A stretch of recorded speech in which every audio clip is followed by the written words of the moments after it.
अस्सलामु अलैकुम वरहमतुल्लाहि वबरकातुह। अगर कोई शख्स नमाज़ पढ़ रहा हो और उसी के आगे जस्ट कोई शख्स बैठा हो और उसे वहाँ से उठ कर के जाना हो तो क्या वो उठ कर जा सकता है या नहीं जा सकता। दूसरा सवाल, क्या नमाजी के आगे से गुज़रना सही है या नहीं है। इन दोनों मसलों का हमें समझना है। इन दोनों मसलों में से सबसे पहले वाले इस मसले को हम समझते हैं कि अगर कोई शख्स नमाज़ पढ़ रहा हो और उसी के जस्ट आगे कोई बैठा हो और उसे निकलना हो तो वो शख्स अपनी जगह से उठ कर के जा सकता है, निकल सकता है, उसके लिए कोई हरज और कोई गुनाह नहीं है।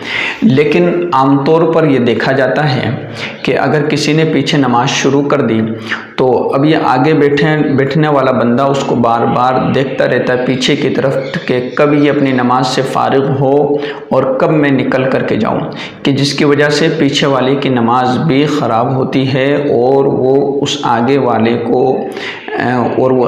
वाले के ध्यान और तवज्जो के भटकाने की वजह से अपनी नमाज को जल्दी जल्दी पूरी करने की कोशिश करते हैं। तो ये तरीक़ा सही और दुरुस्त नहीं है, बल्कि आप अपनी नमाज से फ्री हो गए, फारिग हो गए, या आप बैठे हुए हैं और किसी ने आपके पीछे जस्ट आकर के नमाज शुरू कर दी तो आप अपनी जगह से उठ करके चले जाइए। कोई हरज और कोई गुनाह नहीं है।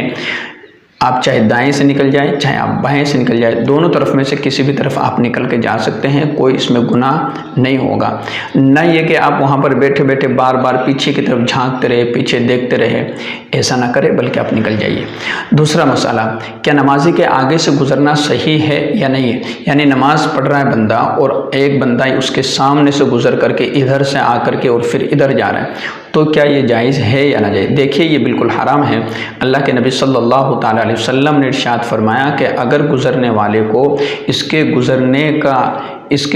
गुज़रने के गुनाह का इल्म हो जाए, यानी नमाजी के आगे से गुज़रने वाले को उस गुज़रने का गुनाह का इल्म हो जाए, तो वो 40 साल तक या 40 दिन तक या 40 महीने तक अपने आप को वहाँ खड़ा रहना बर्दाश्त कर लेगा, लेकिन वहाँ से गुज़रेगा नहीं। तो बहुत बड़ा गुनाह है नमाजी के आगे से गुज़रने का। अब हमारे यहाँ पर आम तौर पर जो सूरतें पेश आती है उनको समझना है, जो शक्लें पेश आती हैं उनको समझना है। नंबर 1, कुछ लोग ऐसे होते हैं कि जो बिल्कुल नमाज के वक़्त भाई 2 मिनट, 2.5 मिनट, 3 मिनट बाकी है और आइन नमाज के वक़्त वो मस्जिद की दूसरी या तीसरी सफ़ में आकर के नियत बांध लेते हैं सुन्नतों की। और जब इनको मालूम है कि भाई नमाज का वक्त हो चुका है, नमाज खड़ी होने वाली है, अब जब नमाज खड़ी होती है तो उस वक़्त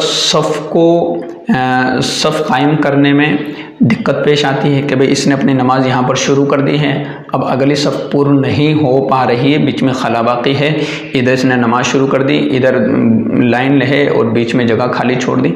तो आप एक काम करें कि ये तो जो नमाज पढ़ रहा है इसको नमाज पढ़ने दे, आप अपनी सफ़ मुकम्मल कर ले कि भाई बीच में एक बंदे की, 2 बंदे की आपने जगह छोड़ दी है तो आप जगह ना छोड़ें, आप चाहे तो यूँ घूम करके आ जाएं। और अगर इस तरह मुमकिन ना हो तो आप वहीं से अपनी सफ़ से कसक करके और जो है कंधे से कंधा मिला ले।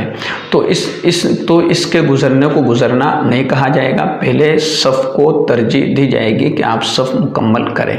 इसी तरीके से बाज़ लोग मस्जिदों में ऐसी जगह पर खड़े होकर के नमाज़ पढ़ते हैं। अब देखिए, इस सूरत को में भी हमें समझ लेना है कि अगर नमाज़ पढ़ने वाले ने आइन दरवाज़े पर नमाज़ पढ़ना शुरू कर दी और वो दरवाज़ा मस्जिद का एक ही है और जबकि नमाज़ पढ़ने के लिए दूसरी जगह भी मौजूद है, अब इस नमाज़ पढ़ने वाले ने आइन दरवाज़े के पास में नमाज़ पढ़ना शुरू कर दी और गुज़रने वालों का गुज़रना उसके सामने से ज़रूरी हो जाएगा।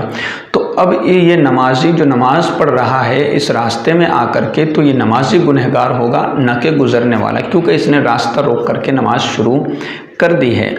नंबर 2, अगर नमाज पढ़ने वाले ने इस तरह नमाज शुरू की कि भाई एक रास्ता मौजूद है, जिस रास्ते पर इसने नमाज पढ़ना शुरू की है उसी के बिलमुकाबिल, उसी का बदल, यानी उस जैसा रास्ता लोगों के निकलने के लिए दूसरा भी मौजूद है। तो अब अगर गुज़रने वाला शख्स उस रास्ते को छोड़कर इस रास्ते से गुज़रेगा जहाँ पर ये नमाज पढ़ रहा है, इसके सामने से गुज़रेगा, तो ये गुनहगार होगा गुज़रने वाला। उसको चाहिए गुज़रने वाले को कि भाई मैं दूसरे गेट से, दूसरे रास्ते से निकल जाऊं। तो इन चीज़ों से हमें एहतियात करना है एहतियात बरतना है। नंबर 1, नमाजी के आगे से हरगिज़ नहीं गुज़रना। नंबर 2, हमें ऐसी जगह पर नमाज़ पढ़ना है कि जहाँ से हमारे सामने से लोगों का गुज़र ना हो। कहीं ऐसा ना हो कि हम नमाज़ पढ़ते हुए गुनाह में मुब्तला हो जाए, या ऐसा ना हो कि हमने किसी एक आदमी को रोक कर या उसको मजबूर किया हमारे सामने से रोकने पर। उन चीज़ों से हमें बचना है, एहतियात करना है और मसाले को समझना है।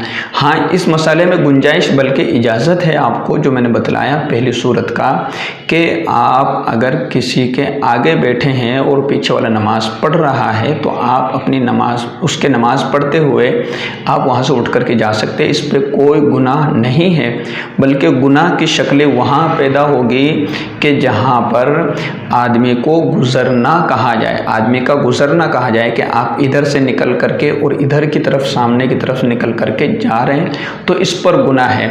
और किन चीज़ों में गुनाह नहीं है और किन सूरतों में गुनाह है, किन सूरत, वो मैंने आपको मुख्तसर तौर पर बतला दी है कि आदमी का रास्ते में नमाज़ पढ़ने के लिए खड़े हो जाना, ठीक है। तो ये तमाम चीज़ें हैं, इन पर हमें अमल करना है।